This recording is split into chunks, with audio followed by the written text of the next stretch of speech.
Good morning. कैसे हो बेटा? टीएम में कब तक कंप्लीट करोगे?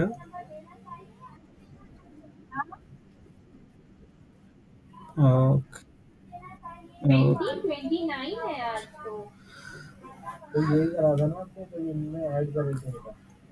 चलो, आज का टॉपिक है बेटा नियोजन का महत्व, means importance of planning. Planning की क्या इम्पोर्टेंस है? आप एक प्लान बनाते हैं, उसकी की क्या क्या इम्पोर्टेंस है, प्लान बनाने के क्या फायदे हैं, एक तरह से मैं कहता हूँ इम्पोर्टेंस ऑफ प्लानिंग। अगर आपके पास प्लानिंग होगी, योजना होगी, तो नियोजन कार्यों को दिशा प्रदान करते हैं। आपके पास प्लानिंग है तो जो कार्य है आप उनको एक स्मूथ वे में काम करेंगे। नियोजन एक पूर्व निर्धारित कार्यवाही और पाठ्यक्रम में पूर्व निर्धारण के साथ संबंधित है कि कार्य को कैसे किया जाना। आपके पहले एक प्लानिंग है कि आपको ये कार्य कैसे करना है। कर्मचारियों के प्रयास, जो कर्मचारी एफर्ट डालते हैं, एम्प्लॉय एफर्ट डालते हैं, उनको एक डायरेक्शन देता है कि आपको इस तरह काम करना है। यह सुनिश्चित करता है कि जो आपके लक्ष्य हैं, उद्देश्य हैं, ऑब्जेक्टिव है, गोल है, वो आपको डिफाइन है, आपको पता होगा कैसे क्या गोल अचीव करने हैं। तो आपको जो डिसीजन लेंगे वो आपको फॉर्मेट मिल जाता है कि आपको कैसे काम करना है। इससे ये होता है कि जब आपको पता है कि आपका लक्ष्य क्या है, आपको उद्देश्य क्या है, तो सारे विभाग विभाग जो भी अलग अलग विभाग है, कर्मचारी, जो भी संसाधन है, वो एक ही कार्य में एक ही दिशा में कार्य करते हैं। दूसरा है कि जो नियोजन, अगर आप प्लानिंग करेंगे तो जो जोखिम है, जो रिस्क, उनको कम करता है। अगर आपकी पहले प्लानिंग है तो आपको ये होगा, जो जोखिम होंगे, जो रिस्क होंगे, उनको कम कर देगा, क्योंकि आप तो प्लानिंग के साथ चल रहे हैं। अनिश्चितता होती है बेटा, अनसर्टेनिटी, कुछ भी अचानक हो सकता है, उसको भी कम करे, क्योंकि आपके पास तो प्रॉपर प्लानिंग है। कार्य नियोजन एक भविष्य की उन्मुख गतिविधि है और प्रबंधन को आगे देखने और अप्रत्याशितता के निपटने के लिए संगठन को तैयार करती है। हालांकि अगर कोई परिवर्तन हो जाता है या अनसर्टेनिटी आ जाती है, कोई अनिश्चितता आ जाता है, उनको हम खत्म नहीं कर सकते, लेकिन हम अपने नियोजन को चेंज कर सकते हैं। दूसरा आता है कि नियोजन से आपको काम करने का सही कोऑर्डिनेशन मिलेगा, समन्वय प्राप्त करने और नियंत्रण में मदद मिलती है। सही तरह से तैयार की गई नियोजन में कार्यप्रणाली के बारे में निर्देश निहित होते हैं। इससे समन्वय और अधिक प्रभावशाली होता है और सुधार की कार्रवाई होती है। अगर कुछ में कुछ विचलन आ रहा है, कुछ बाधाएं आ रही है, तो हम उसमें सुधार कर सकते हैं, कंट्रोल कर सकते हैं। फिर कह रहे हैं नियोजन निर्णय लेने की सुविधा को प्रदान करता है। प्लानिंग होगी तो आप डिसीजन ले सकते हैं, और प्लानिंग से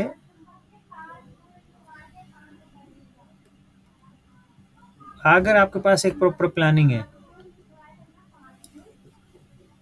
तो आपके पास प्रॉपर प्लानिंग है तो आपको एक दक्षता आ जाएगी, खर्चा कम होगा, और जो मेन नियंत्रण की सुविधा के लिए नियोजन, अगर कोई आपको कंट्रोल करना है, उस मैनेजमेंट में कंट्रोल होना चाहिए। नियोजन नियंत्रण के लिए आधार प्रदान करता है। नियंत्रण करते समय वास्तविक परिणामों की तुलना नियोजन द्वारा किए गए पूर्ण उद्देश्य से की जाती है। मतलब आपने क्या प्लान किया था, क्या ऑब्जेक्टिव थे आपके, सपोज कीजिए मुझे आज 1000 यूनिट प्रोडक्शन करना है, यूनिट प्रोड्यूस करनी है, उत्पाद करना है, आज मुझे 1000 यूनिट होगा, तो क्या वो आज 1000 यूनिट जो एक्चुअल आउटपुट आया है, क्या वो आया है क्या?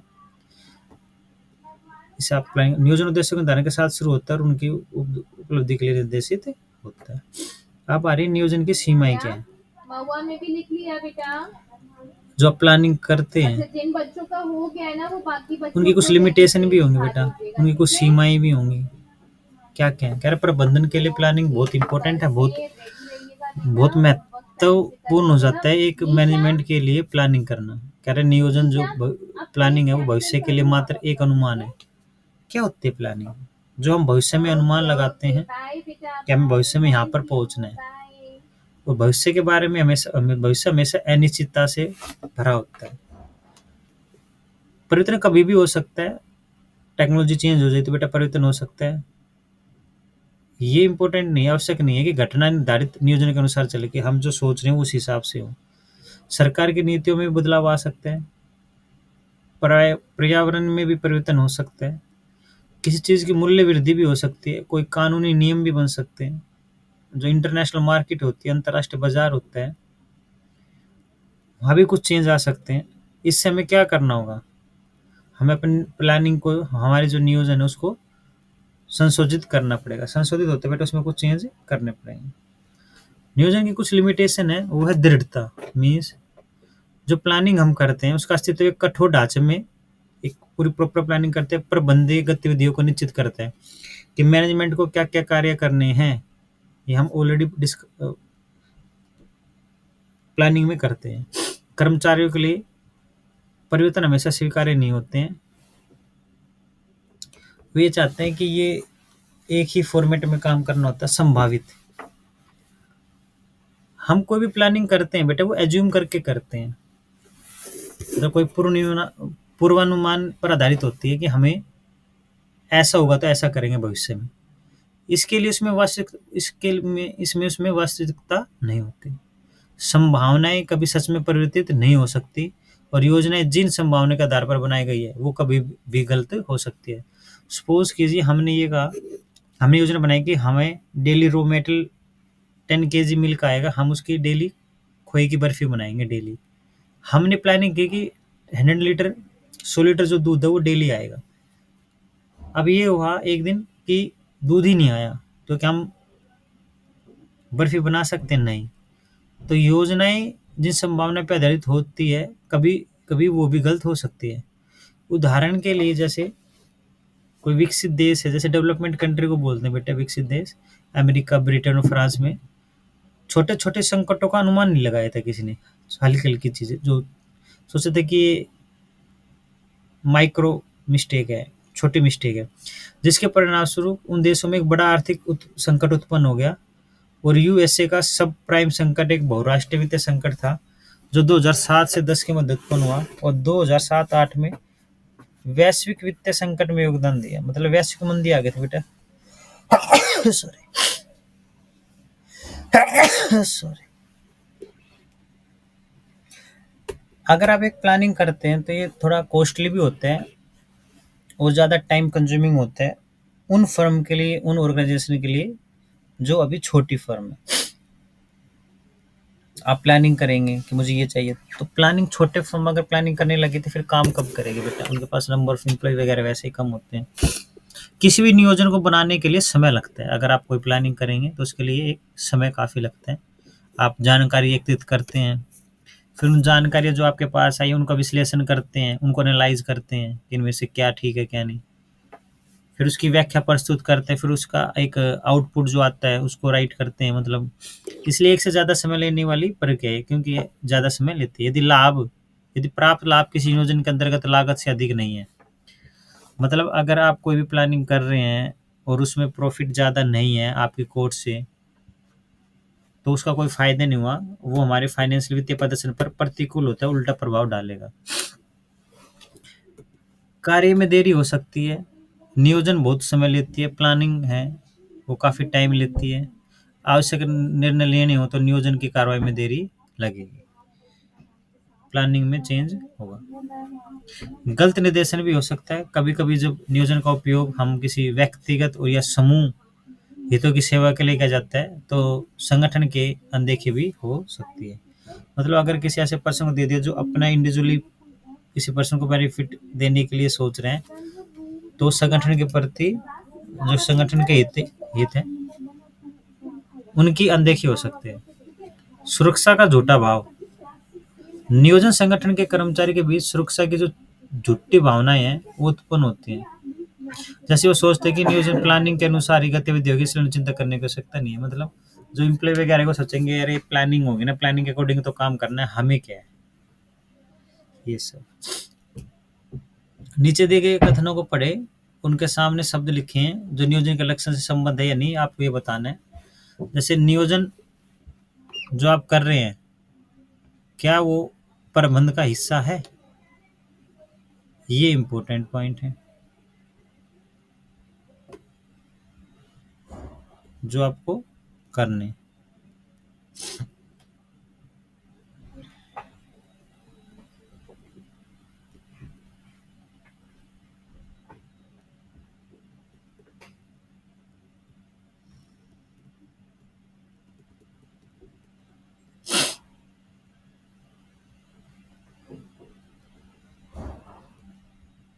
ये आपके इनके आंसर दिए होंगे बेटा, वो देख रहे हैं। नियोजन से कार्य में निपुणता प्रवक्ता आती है, हाँ। क्या नियोजन प्रबंध का प्राथमिक कार्य है? हाँ। क्या नियोजन हमेशा भविष्योन्मुखी होता है? यस। नियोजन अनिश्चित जोखिम भ्रम को कम करता है, ये भी ठीक है। ये आपको अपने शब्द में लिखने के बारे में। नियोजन समन्वय नियंत्रण करने में सहायक होता है, हाँ। निम्नलिखित में से नियोजन की सीमाएं को पहचाने, क्या क्या सीमाएं होती है वो सब रखनी है आपको। नियोजन प्रक्रिया, नियोजन प्रक्रिया क्या होती है? नियोजन प्लानिंग, प्रक्रिया प्रोसेस क्या है? तो प्लानिंग प्रोसेस क्या है उसको हम डिस्कस करेंगे।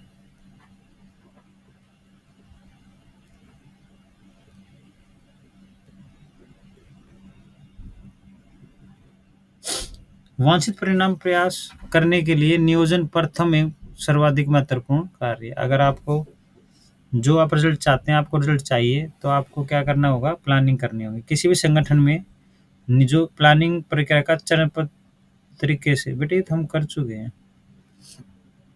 चलो इसको एक बार और कर लेते हैं। जैसे निम्नलिखित चरण होते हैं। उद्देश्यों का निर्धारण करते हैं, धारणा बनाते हैं, विकल्पों की पहचान करते हैं, विकल्पों का मूल्यांकन करते हैं, क्रियाकलाप का चयन करते हैं, समीक्षा करते हैं। ये हो चुका है हमारा कार्य प्रणाली से।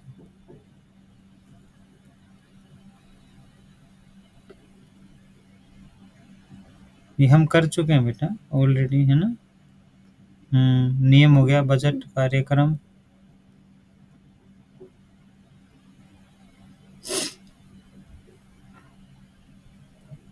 एक मिनट रुको।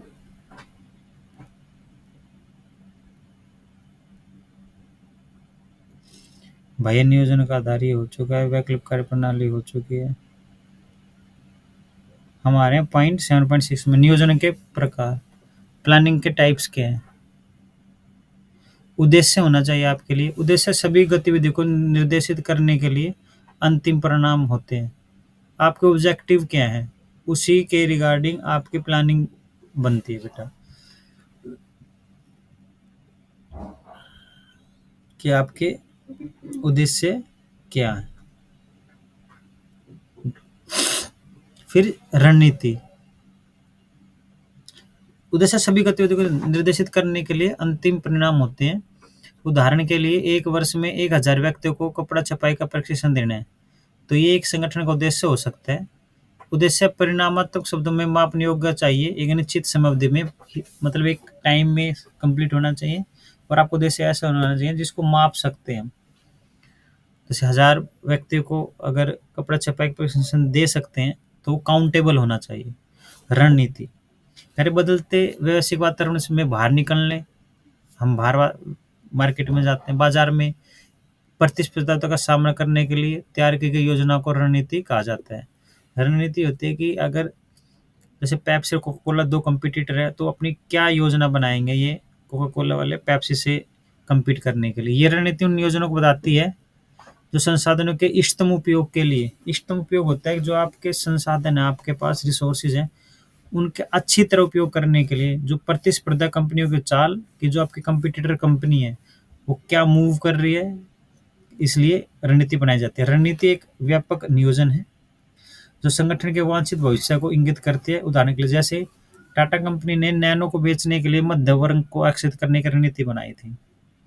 जो मिडिल क्लास फैमिली है उनके लिए टाटा नैनो बनाए गए थे। उस श्रम आवर्त के कारण कंपनी ने इंजीनियरिंग के साथ साथ गणित व भौतिक विषयों में स्नातक नियुक्ति करने में रणनीति बनाई। नीति कैसी होनी चाहिए आपकी, पॉलिसी कैसी है? नीति एक सामान्य कथन है जो निर्णय लेने के लिए मार्गदर्शन देता है कि आपको जो डिसीजन लेने हैं उसके लिए हमारी ये पॉलिसी है। पॉलिसी को देखते हुए आप अपने डिसीजन लीजिए। यह उन सीमाओं को तय करता है जिनके भीतर निर्णय लेने की क्षमता होती है।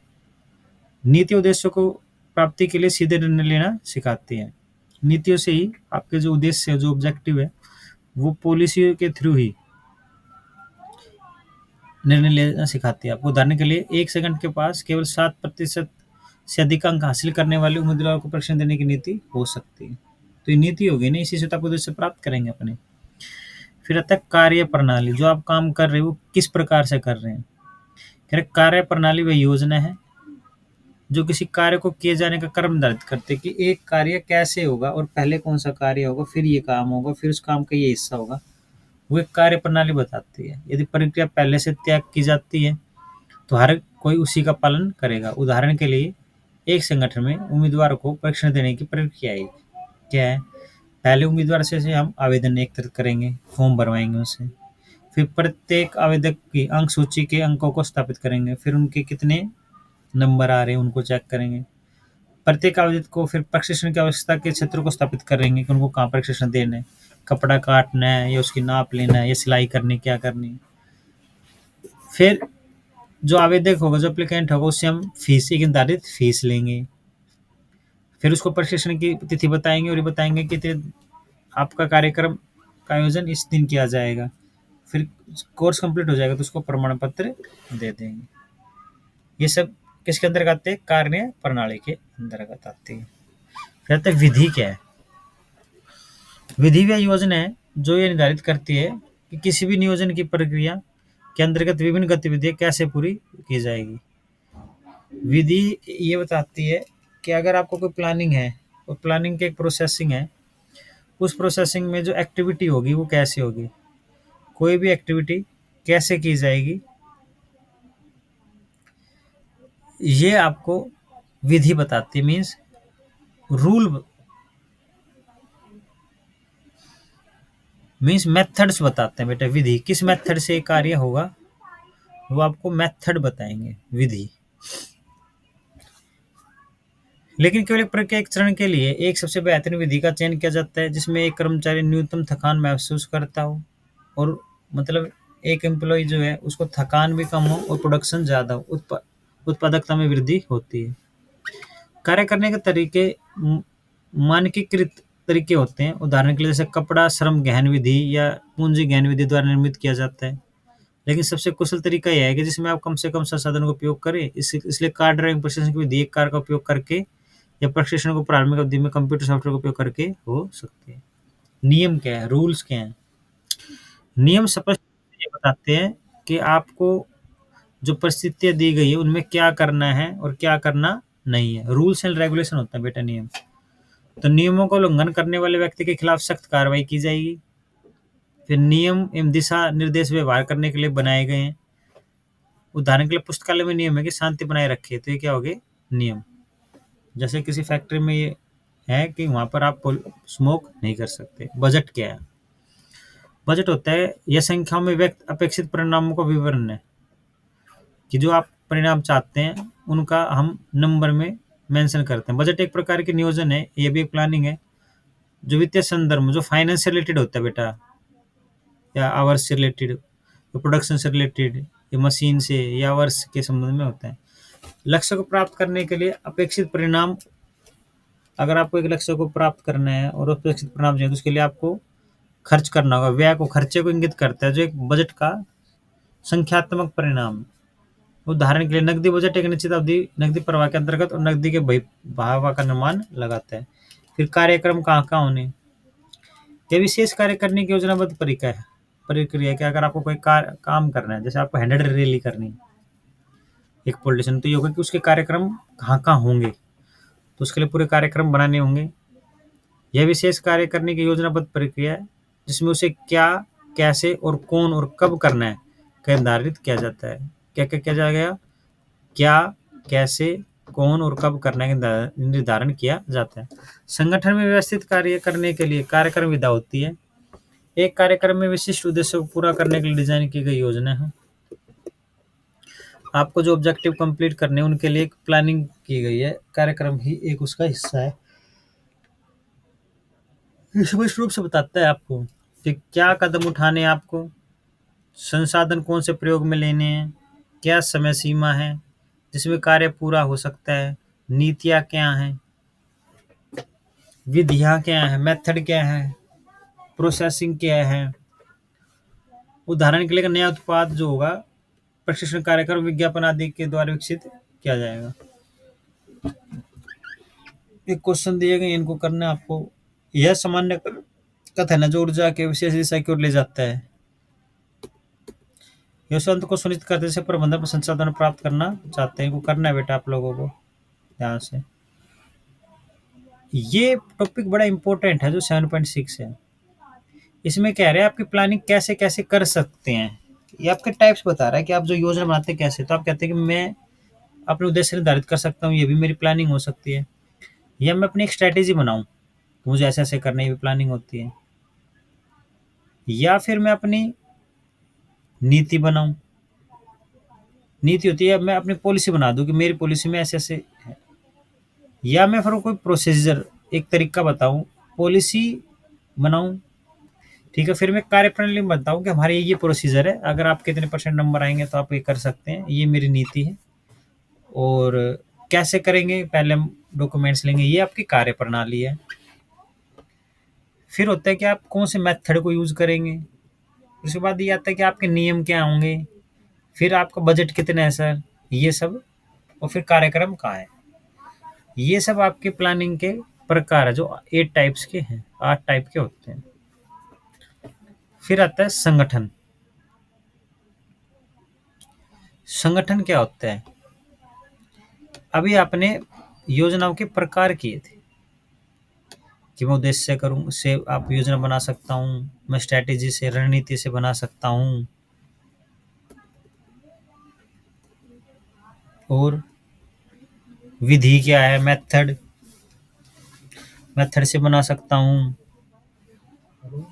रूल क्या है, पॉलिसी क्या है, इन सब से बना सकता हूँ।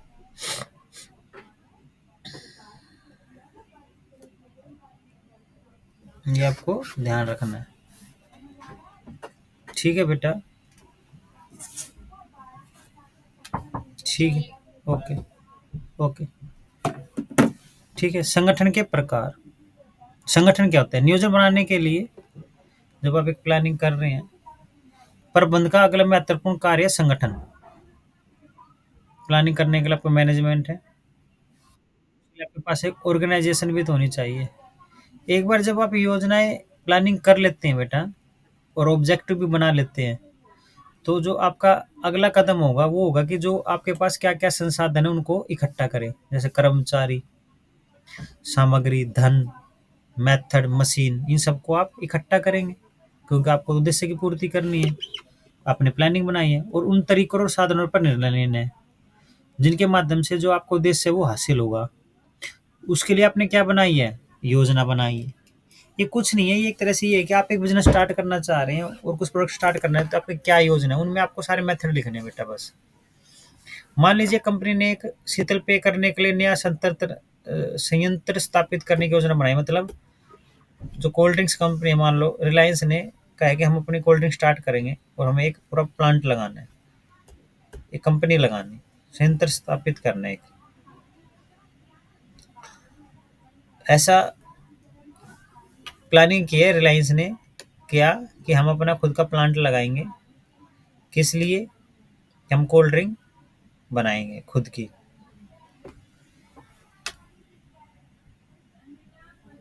न्यू प्लांट हम सेटअप करेंगे। एक प्रबंध के लिए तत्कालिक कार्य पर इसे हेतु अपने कर्तव्य और जिम्मेदारी में शामिल विभिन्न कार्यों को पहचान कर उन्हें सौंपने का है, जिससे कार्य सुचारू रूप से आगे बढ़े, उद्देश्यों को प्राप्त करने में आसानी हो। इसके अंतर्गत कार्य सुचारू रूप से आगे बढ़े और उद्देश्यों को प्राप्त करने में आसानी हो, इसके अंतर्गत आने वाली सभी जो चुनौतियां होंगी और जो निर्णय होंगे संगठन के अंदर ही आते हैं।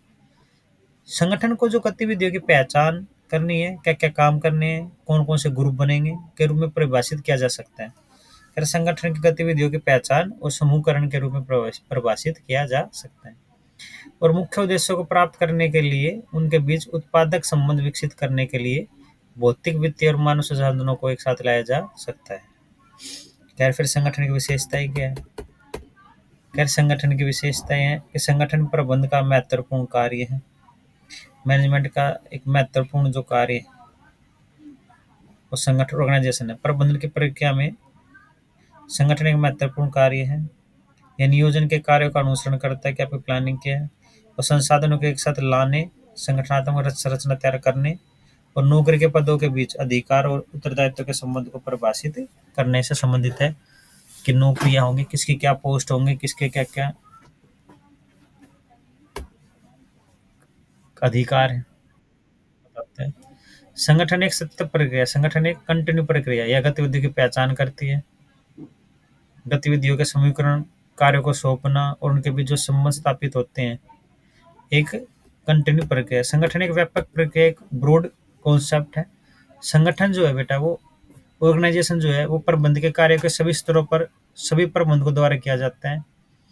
हालांकि इसकी जो प्रकृति है और जो कार्य, इसका जो नेचर है और जो वर्क काम करने का है वो अलग अलग स्तर पे अलग, जैसे कॉर्पोरेट लेवल पे अलग होगा, डिवीजन लेवल पे अलग होगा, फैक्ट्री में अलग होगा, अलग अलग होगा।